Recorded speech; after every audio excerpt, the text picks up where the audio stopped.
Oh my gosh.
Ah, is that a little too late?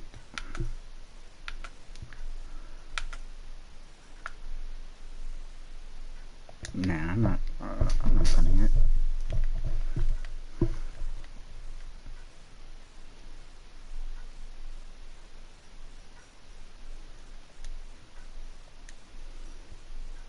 Oh no.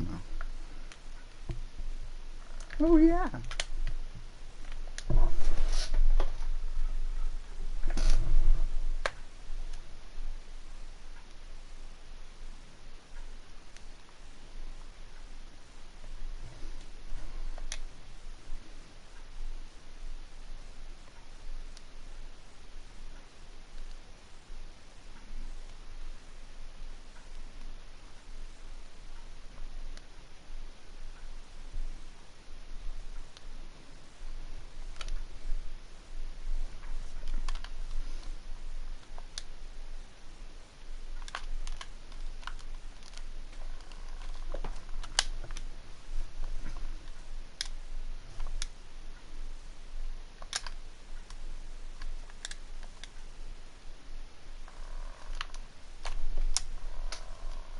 Dang it.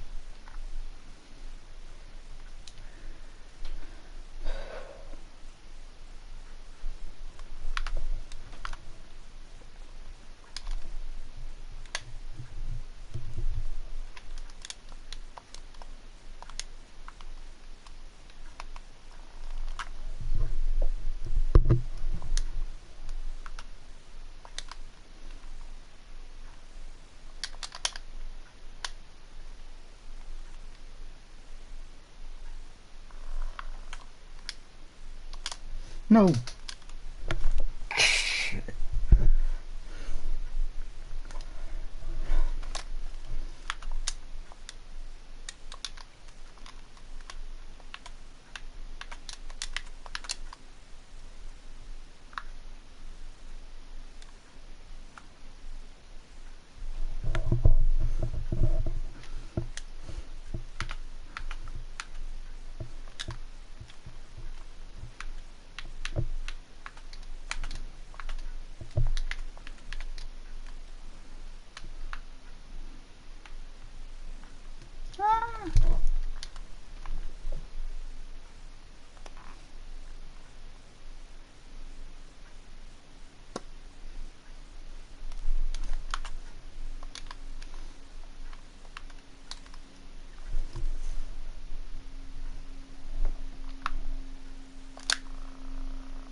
No. Oh, dude. Ugh.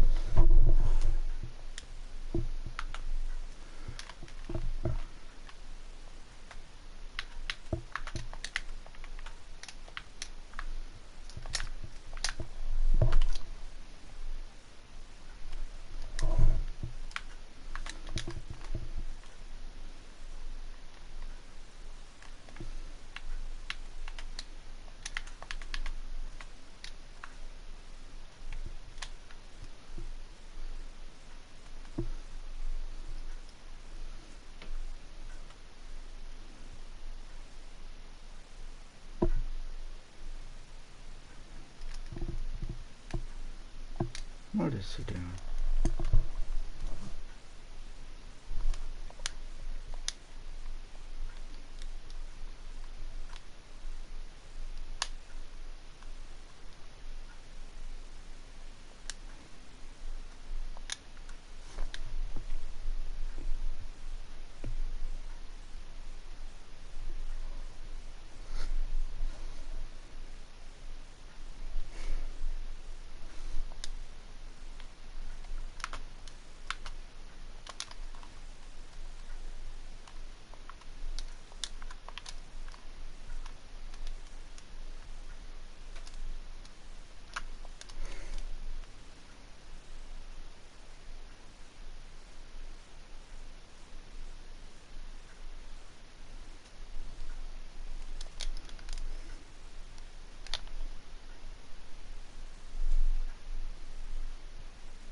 With Old Spice Clinical, you can say goodbye, Musty Sweat. And the Dallas Cowboys are built in. It is Wednesday, March 10th, 2021, season 16, episode number 100. Welcome to the latest edition of the Break Live from the SWBC Mortgage Studios at the Star. We're presented by Geico, and it is a good day in Cowboy land because the Cowboys get their deal done with Dak Prescott. We're going to talk a lot about that deal and what stands out as far as the deal is concerned, what it means for the future of the Cowboys. And then also, hopefully, we'll see how it goes. If we have a little time, we'll get into some free agency talk. Free agency starts next week. Next Wednesday will be the first day of official free agency. And so we'll talk a little bit about some of the guys that are on the Cowboys' current roster from last season that are going to be free agents and whether these guys think the Cowboys should be re-signing them or making a push to re-sign them. How's everybody doing today? Great. Freaking wonderful, Derek. You know it's fun. I'm awesome. I watched the show that you guys did, the writers' show, the night that the deal was done, and honestly, like you would think that was like Dave's like brother. I don't know, somebody that like the way that you were just so happy. It seemed like you were getting some money out of this too. Like you were just so excited about this deal. He was excited, and then he was like ready to talk, and then Nick sends it to Rob. Rob, let's start with you. And then David's just like, oh, come on. No, and Dave was just sitting over there. He was like making faces and like, hey, I'm here, guys. I'm so excited. A little bit long on that answer, if I remember too. I was like, come on, Rob. Which is not Rob. But Rob wrote the story. Yeah. And so I feel like I should get it. A shot. Yeah. I didn't have a problem with it. I had that thought a few times over the last couple of days where I was like, you're not related to Dak. He's not your friend. I mean, like, we have a decent enough relationship. Not getting a commission. Like, he ain't giving me any of this. Like, what am I so freaking happy about? But I'm glad. It's just, I think it's a combination of it's finally over. It was 2 years in the making. Yeah. We don't have to debate about it anymore. And I think it, obviously I think the world of Dak. So, yeah, I'm pumped. Yeah, honestly, I did. Like, that night, it felt like a weight was lifted. Like, I felt lighter. I felt less, I don't know what it was. It was just kind of this cloud that kind of seemed like it was lifted. And that kind of tells you when you work around here, like, the mood of whatever's happening in the building tends to affect me sometimes. It happens with wins and losses, happens with this kind of stuff that's really big. So it was a relief once it was done. Yeah, because it's one of those things that if, maybe it doesn't affect us as far as, financially or whatever, but Are you kidding me? we don't have to talk about it as much. But from a Cowboy fan's perspective, if he wouldn't have signed, if they let him go, if he goes to someone else, it would have been bad. It would have been bad around here. It would have been, there's some people and some fans have been like, good, but not really. It would have been a really tough situation. I think the Cowboys knew that, and they avoided it, and they made sure that they got it done. Yeah, Nick, tell me real quick, tell me the terms of this deal. Lay it out for everybody. Like, what is the term of the deal? I mean, it averages. It will average to be 40 a year. Over 4 year 160. But the part that really is creative about it is that it's really technically a 6-year deal, right? No. Fuck. To 4, but we say right now because there's a $66 million signing bonus that he'll sign today, I believe. Maybe you're doing it right now. Right. Actually. That spreads out over 6 years, and so they're hoping for TV contracts and a salary cap to go back up and all that to kind of help with that. But right now, that's the average. I think this year's salary cap hit is $22.2 million. So if you think about, it was 31.4 last year, and it was going to be about 37 to 38. That I think is the most significant part. There's other terms of the deal. I can let Dave talk about that, but just the fact of he's going to count $22.2 million. That's rare to have a huge contract like that, and his number actually goes down. But as we found out today, there's a reason probably why it went down, and they're not going to save a lot of money. They're protecting themselves because of the cap that has been reduced. I'm not trying to say that the Cowboys are the smartest front office in the league or that they always do everything right, but it clicks into place, and you're like, oh man, they knew what they were doing. I mean, if you can take it all the way back to last summer, they freed up all this cap space. They didn't use any of it, and that pissed people off. And they were like, "Why are we triggering all these deals? Why are we doing like?" No, Cersei off. Off. I was like, "No, they're actually." You're right. I'm sorry. It was like, guess they don't want to get better. It's like, well, okay, but Good they're girl. gonna need it, and that's the situation that we're in right now. And that's You are giddy. I love this stuff. We all do this for the games, but like roster building and making it I love team building. It's so you go work with Todd. Like, that just puts you in that department. If he would let me, Todd would hate that so much. Yeah. You're like, I'm no. Todd I think Todd's opinion of me is like a yappy dog. He's like, okay, please go away. Like, if I throw you a milk bone, will you shut up? Anyway, but yeah, so they carried over all this. Cersei. The cap comes out today. It's about $182 million, which is an $18 million decrease from last year. Cersei, because come. of the drop in revenue because of COVID. So they carry all that over. So they've got about $207 million. Like, they can spend up to $207 million because of that carryover. And Dumbass. cap hit because of the, because you can spread it Oh, out, puts them right there. Like, they're right underneath it. It's like, oh, you guys knew that this was going to happen, and you knew that you could build it to fit into those parameters, which is really smart on their part. 207 on what they can spend. Yes. More like give or take. And I want to stress too, a lot of people have been asking about this since the cap came out, is like, this is all kind of, it's all fluid. And you can look it up on the internet if you want to. Like, I'm looking at Spotrac right now. Over the cap is really great, but they use different formulas, so the money's off a little bit. So honestly, if somebody other than like the Cowboys front office people tell you the number, I wouldn't even believe them at this point. So we're gonna have to keep an eye on that, and I think they're gonna trigger a lot of deals here over the next week, like Zach, Marcus Lawrence, Zeke. Stupid. I learned this today actually from the Dallas Morning News. it's built into those contracts. They don't even have to ask those guys for permission. They'll just email his agent and say, we're going to flip that switch.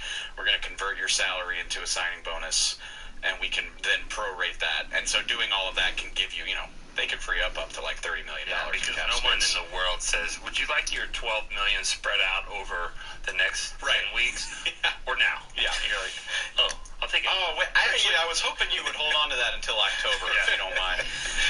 And then one more thing real quick. I know I'm kind of rambling here, but obviously Dak's numbers start to balloon. He's down at 22 right now. It's going to be 33 next year. It's going to get all the way up to 47 in 2024, which is a huge number, no matter how you slice it. But what does that coincide with? Not just life, hopefully, probably getting back to normal, but a new round of TV deals that are going to start to get signed like now. And I mean, I think if you didn't already think that the salary cap was going to explode over the next 2 or 3 years, this is your. Did that just give him a field goal? The Joneses are on the competition committee, like they're preaching these types of things, and I think they're probably thinking to themselves, yeah, we're going to have to, Dak's going to cost $47 million in 3 years, but the salary cap's going to be $320 million. Like, who cares? So, not a field goal. Right now, $40 million a year is second in the NFL, or ahead of Watson. I mean, there's so many different ways to slice it. Like, his guarantees are the most in league history, but his average salary comes in, I think, behind Deshaun right now. So he's third. In 2 years, when you say all that, where do you think he'll be? 9th? 10th? Yeah. And I want to say I saw something that said his cap hit this year, he's like 13th or something. Like, the way they structured this thing, it's not hitting their cap very much at all this year, relatively speaking. But again, I think the point that Dave made is the really, really key point is this deal was made, I think, looking at the TV contracts and understanding how that all is going to factor in. You listen to some of the reporting out there around TV contracts, they're saying some of these contracts make double. Like, that's the kind of money, and we're talking about big money. We're not talking about double from 10 to 20 bucks. We're talking about billions of dollars doubling, right? So whether that's true or not, who knows? But even if it's a fraction of that, even if it goes up 50%, that is a huge, huge increase, and all that reflects back to the amount that teams will have that they'll be expected to spend on their players. Amber, I want to get to you. Tell me what you think is the most interesting or the part of this contract that stands out to you the most. Well, before I get to that, my reaction yesterday, or on Monday, when I found out, and I was happy, I wanted Dak to stay here, but I wasn't necessarily jumping up and down my seat like Dave. Right away, I could, and what's the American saying? Not to be a Debbie Downer. Yeah. Not to be a Debbie Downer, but... I'm so happy somebody else is doing this instead of me. Right. Let's use your role here. And this is probably not a conversation for today or right now, but at the same time, it's like I can't help but think or hope. I'm like, man, I hope he doesn't suck this year. It's like we see it happen with other contracts. We talked about it, DeMarcus Lawrence, Ezekiel Elliott. Jalen Smith wasn't necessarily at that level as those other guys, but you know what I mean. So it's just like that, and that's essentially going to happen with everyone. You don't know what's going to happen in the future, but at the same time, it's like, man, let's hope that he is that guy. Let's hope that he is the guy that we did get to see earlier last season trending upwards in his game. So hopefully it's all for the better, and at least we don't have to worry about trying to figure out exactly what's going to happen at the quarterback position. But what surprised me the most, and you guys already talked about it, was the structure of the contract and what's going to happen this year. And I say it all the time, like, I'm focused about the now, today, not the future. So I'm looking at this year specifically and what's going to happen in free agency and what are some of the other weapons that the Cowboys are going to be able to afford during this time. So it was basically that way that they structure it, because it makes me think that they're going to have some more flexibility and room to offer other contracts to these guys that they do need to bring back, whether it's their own free agent guys or someone else from another team to bring here and help the team, because we do know that the Cowboys need a lot of help in other areas. Awful. You know what's interesting here, when you start talking about next in 2 years the salary cap's going to go up. I wonder with free agency, are a lot of players going to want a 2-year deal? We saw that with Levante David. I think he did a 2 or 3 year deal with to do when you're and get paid because you don't have a lot of room to spread it out. And they did a similar thing to the Cowboys. I think it was a 2 or 3 year deal, and then they had 2 or 3 voidable years at the end. We're going to see some of that. I think we're going to see a lot of that, yeah. Which that doesn't really help the Cowboys because the Cowboys, if they want to be a player and sign anybody in free agency, they're going to want a bigger deal that kind of spreads things out. And I think, though, I'm stealing this right off of my Twitter timeline, but I agree with it. I think this could be a really interesting year where there might be more mercenary signings than ever before because the players, they're not dumb. They know, too. They're like, okay, there's not a lot of money out there this year, but there will be, and I don't want to lock myself into something. You know, I want to be able to hit the market next year or in 2 years. And so, and on top of that, like, the bloodbath has already started in turn. Like, teams just can't hold on to these veterans. They're getting cut left and right, and I think it's only going to get worse over the next week. Emmanuel Sanders and John Brown got cut just within the last, hour. And so I think a lot of those guys are going to be willing to sign, which I don't want to give anybody false hope because I got to see the Cowboys do it to believe it. But if there's talented veterans out there willing to sign on short, cheap deals just to get on a team and wait till next year, that could favor the Cowboys. But that seems like what the Cowboys like to do, right? If that's the what happens with a lot of these players, that seems like it's right up the Cowboys' alley. Like, they like those short term, I'll give me a year type deal where you can prove it and then go back out in the market and try to make money. Leftovers. We always get leftovers during free agency. But no, that's my point. I think that's because, as Dave was saying, most of the best players will want a long-term deal. Yeah. This year may be different where they look at the economics and they say, hey, we know teams don't have a ton of money. I'm willing to do a 1-year deal, and if you can do a 1-year deal or a 2-year deal that can get me in the door and I get good money, I don't think anybody's taking a pay cut necessarily, but they want to get paid, but a 1 or 2 year deal, that sounds like the kind of stuff the Cowboys may be prone to doing if it's not a long-term commitment, and especially if they can figure out a way to free up some money. Let's take our first break. When we come back, I do want to talk a little bit about what this means for the future, because you look at this roster, and as you said, Amber, there are lots of areas where the Cowboys need to make some moves. I want to know how much this deal that they did with Dak affects what they can do this year. Are there ways that they can maybe free up some money? We'll talk about that one. Show your tech.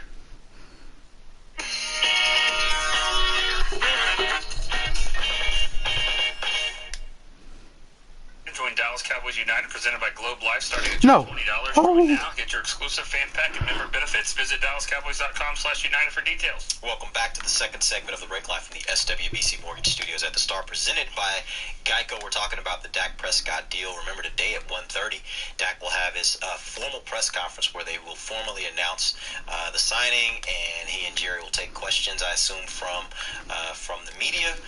So make sure you stay tuned for that. We'll have that streaming on all of our platforms, website, mobile app, connected TV, all of our social channels. So anywhere you are, we will be there. No. We'll have this available to you. What were you laughing about? Oh my gosh, I'm so bad. It's gonna be funny. I know it. It's gonna look weird. It's just by Miller Lite. Well, but He's not presented by Miller Lite, and so I think it's gonna be it's interesting. But Yeah. but the Cowboys are. It's presented by Miller Lite, and it's Miller time. Is maybe Yeah, for sure. Dak will get that. Maybe he'll have that other company's logo on his shirt or hat or something. That's what I'm kind of afraid of. that won't happen. All right, let's go ahead and let's get back into the conversation of his deal. Obviously, there are lots of people out there on social media, fans, that are upset with this deal because they feel like he got overpaid. I don't even want to have that discussion because I really think that the way that they're phrasing it is not really what they have a problem with. I think really the issue here, and this is what I want to get your opinion on, is how much does the deal affect what the Cowboys are able to do with other things? Because I think ultimately, I don't think fans really care how much a player gets paid just in the dollar figure itself. What they care about is how much does it affect the team's ability to be able to do other things. So that's the question for you guys. How do you think this affects the Cowboys and their ability this year and in future years to be able to surround Dak with the right kind of talent? Let's start first with you, Dave. I just want to point out, and maybe this is my chance to be a downer, it's awesome. It's a win for everybody that he is under contract. It's certainly a win for the Cowboys, but I view this as an unmitigated win for Dak Prescott. He got every single thing that he wanted. And I think it's worth noting, because imagine if we had just gotten this out of the way 2 years ago. We didn't have to do this. And yes, the Cowboys found a way to make it work. They were very smart about it. But they didn't pull one over on Dak Prescott. He hit the $40 million mark, which seemed unthinkable. He got a no-trade clause, he got a no-tag clause, and he'll be able to hit the open market again when he's 31 years old, which, if he keeps up this trajectory, he'll be still right in the prime of his career. Did you really think it was still unthinkable once the Deshaun Watson deal got done? No, but I'm thinking back over the whole years ago. I have a vivid memory of us doing a show at camp when that report leaked, and we were like, "Is he serious?" And here we are. Yeah. And I think that's worth noting that Dak Prescott unquestionably won, and I think the lesson to be learned is probably just don't try to play hardball with a quarterback, honestly.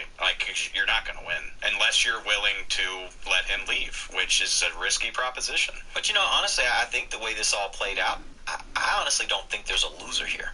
Because I think the Cowboys paid him what he wanted, but they paid him what he wanted under the context of what they needed it to be. And we just finished talking about how the TV deals factor into this. When they have to pay him the money and how it's going to hit the cap, I still think it fits very nicely. Look, I'm gonna 4 interceptions, my gosh. Dak Prescott will probably, I would guess Dak Prescott will be somewhere in the range of 6th, 7th, 8th as far as quarterbacks and what their average salary is. And I completely agree. And I don't want to paint it as if the Cowboys are losers. What did we really accomplish other than the price going up? He could already be there right now. He could be way down where all these other guys are now if we had just gotten this out of the way. Well, think about it, though. You go back to 2 years ago, the Cowboys offered him several things, but I think what was being reported was it was about a 5-year deal, I think worth $33 million. I think that's where it was. I think it's somewhere around so let's just say that was the case. through 5 years. That takes us through the 5 interceptions. The 20 season, 21, 22, and 23. At the end of 23, that would have paid $165 million to Dak. 165.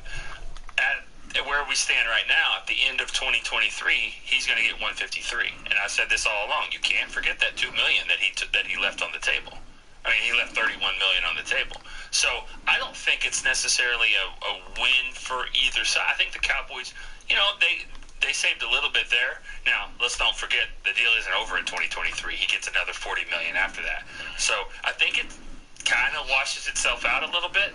I mean, I don't think Dak necessarily just dominated this whole thing, because when they were offering him 33, he took $2 million, so he could eventually get to 40. And it kind of evens itself out almost. Yeah, once you figure out all the money he's going to make with this contract. That's a very black and white way to look at it. Yeah, I was going to say, once you figure out all the money that's going to be in this contract, though, once he gets to the 4 years, I think he still comes out ahead, right? Yes. If let's just say, okay, let's go back to that 5-year 33. The next year, wherever, if it was the Cowboys or someone else, do you think he'll make $28 million per year? More than that. Okay, so then no. The answer is no, then it doesn't. You know what I mean? And it's my math is terrible, but I'm just saying. Yeah. I'm just saying he was at 165. If he would have done it that way, he's at 153. He did it this way. So there's $12 million. 153 for the whole deal? Yeah, 153. 2304.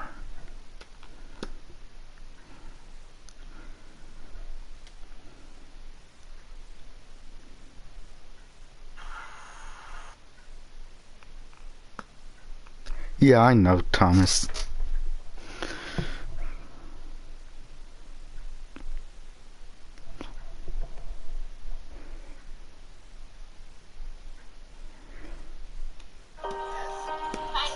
Pineapple.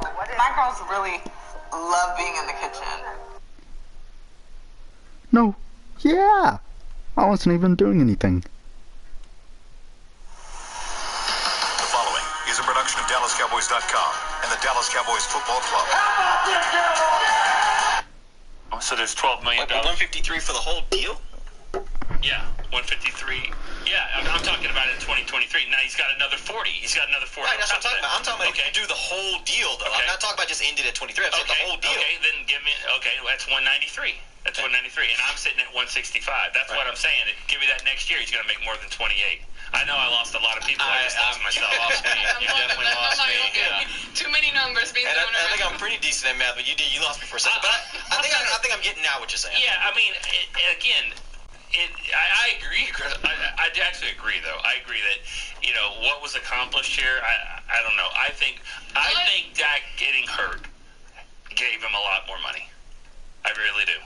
If Dak doesn't get hurt, this team is going to finish 7-9, 8-8, 9-7. Maybe they make the playoffs, but they're not going to see how much they missed him. Right. They saw, holy, yes, whatever you want to say, holy that.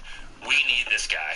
We can't do it without him. We can't score a touchdown without him. My gosh, why did I throw that? that? Thought was going to help us come in here, and he eventually did, but he wasn't ready to play right then, and they weren't going to let that happen. I think he made more money because he got hurt. That's an interesting thought. I get it, and there's two sides to the argument. But I saw a line from Bob Sturm, something he wrote recently, and I completely agree with it. It's like if you have a quarterback who falls in this age range of being in the prime of his career, and he meets a certain threshold, just cut the check. You got to do it. You just cut the check. Because you're not going to beat him. Like, you're not going to out-leverage him if he fits that criteria.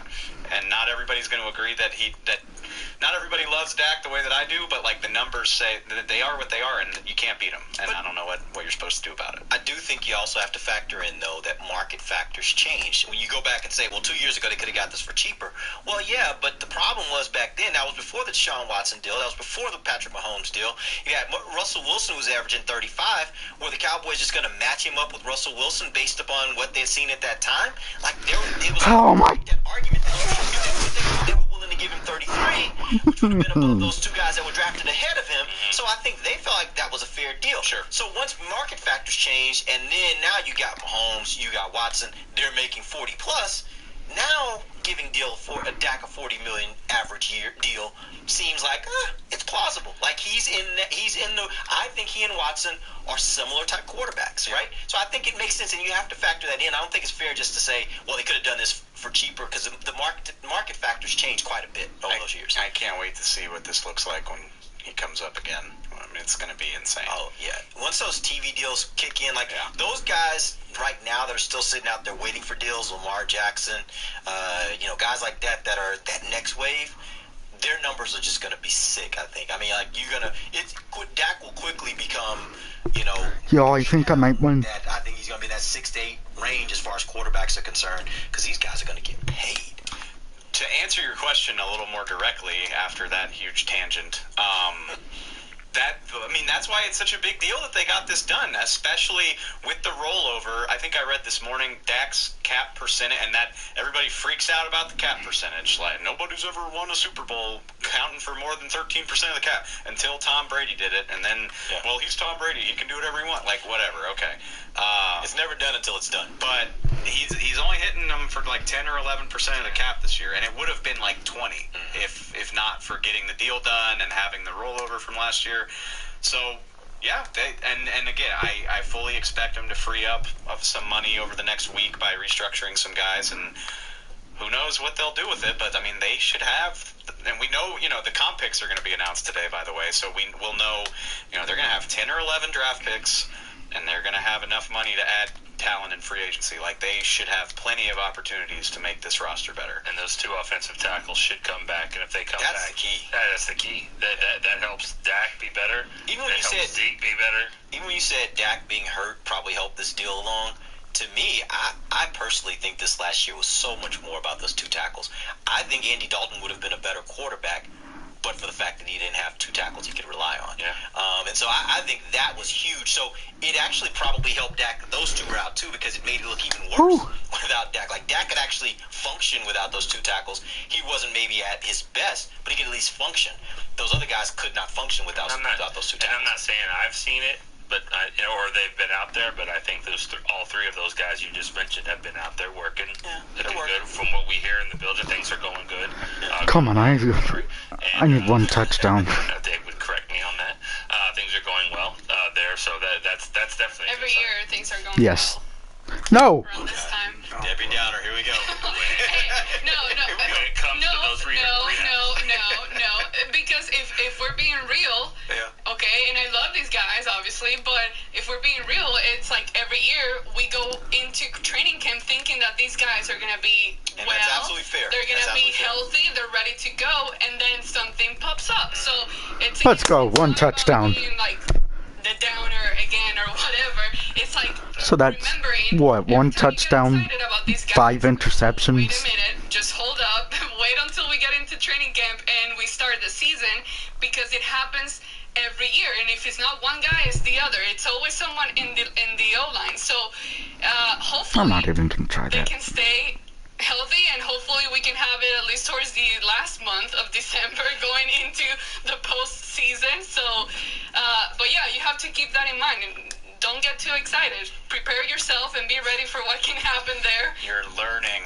Yeah. And I think it's absolutely fair. I've been slapped in the face too many times with this team. With those tackles, I think it's absolutely fair, especially Tyron at the age that he is and the number of years that he's had consecutively where he's had issues with his back, with his neck. Like, I think there are things that right now you want him to be progressing well. But I'm a big believer, if the Cowboys don't go into this season with a really, really reliable swing tackle, they are doing themselves a disservice. Like that you cannot rely on the fact that those guys will be available to you for an entire 16-game season. And we saw last year just how imperative it is to have yourself a really good swing tackle when you can't rely on the fact that your starters are going to be there. Go ahead, Dave. I agree with everything you just said, but I just want to call my shot, because I've been saying this and thinking this for a long time, but I think they're going to be fine. I would love it. I think, and I mean, make an adjustment for knocks and bumps that you pick up, but I bet they'll both play 13 or more games and be awesome. I don't know. I feel this sense of optimism about it, which is weird coming from me. I just hope if they both play 13 games, I hope that they're not playing the same 13 games and then those other 4 are ones that they're both out. Like we don't have either one of them for 1 month of the season. Right. Yeah, like I think you want to have them, and you want to be. By the way, you're playing football. It is a contact sport. Guys are going to get hurt. I get that. So if you're missing a couple games a year and you're that caliber of player, you just build that into the process and know if that's going to happen and be prepared for it. And that's why I say you got to make sure you got a good swing tackle just to be prepared for it. I mean, Tyron Smith did not get hurt anymore in that Cleveland game that he played. He was hurt. He needed surgery. He was going to have it. He played anyways. He played really well. Yeah, he did. And the other side was a mess, but, I mean, he played well. And then he went and had surgery and was out for the year. That's a surgery he's needed for about 2 years. Now, he's going to have some issues with his back. That's a thing, and they're going to hope to manage it the best they can. But they're hoping with the neck that surgery should really help. And you tell me you're going to give me Tyron Smith at the level that I've been accustomed to seeing Tyron Smith, and I get him 13 games a year? Sign me up. I'm taking that. I'm good with that. But the fact is, like, you better have a good swing tackle, because we saw this year when you don't have him, you better have a good replacement that can